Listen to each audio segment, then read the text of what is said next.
আজ বানিয়ে নেব কাতলা মাছের কালিয়া। তাহলে রেসিপিটা চটপট দেখে নিই।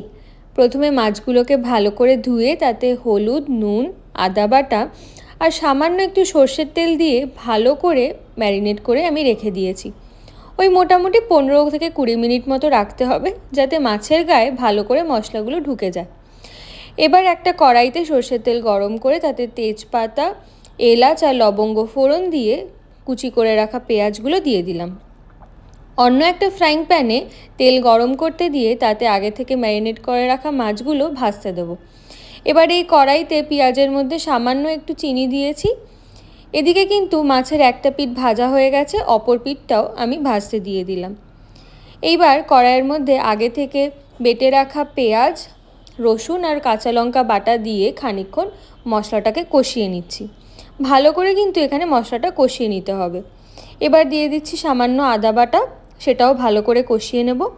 এদিকে কিন্তু আমার মাছ ভাজা একদম হয়ে গেছে। এবার কড়াইতে দিয়ে দেব কাশ্মীরি লঙ্কা গুঁড়ো, হলুদ গুঁড়ো, নুন আর দিয়ে দিচ্ছি জিরের গুঁড়ো। এবার ভালো করে মশলাটাকে আমি মিশিয়ে নিচ্ছি এবং কষিয়ে নেব। এবার এর মধ্যে দিয়ে দিচ্ছি হাফ টমেটো বাটা, সেটা দিয়েও ভালো করে কিন্তু মশলাটাকে কষিয়ে নিতে হবে। এবার দিয়ে নেব সামান্য একটু টক দই, ফ্যাটানো টক দই। এবার ভালো করে মশলাটাকে কষতে দেব আর টক দইয়ের বাটিটা ধুয়ে যে জলটা আছে সেটা এর মধ্যে দিয়ে দিলাম, তাহলে মশলাটা কষতে আর একটু সুবিধা হবে। এবার মশলাটা ভালো করে কষার জন্য চাপা দিয়ে রাখবো। এবারে যখন এরকম তেল ছেড়ে আসবে তখন এর মধ্যে দিয়ে দেবো পরিমাণ মতো জল। আর এই সময় কিন্তু ফ্লেমটা একদম লোতে রাখতে হবে, যাতে নিচে মশলাটা ধরে না যায়।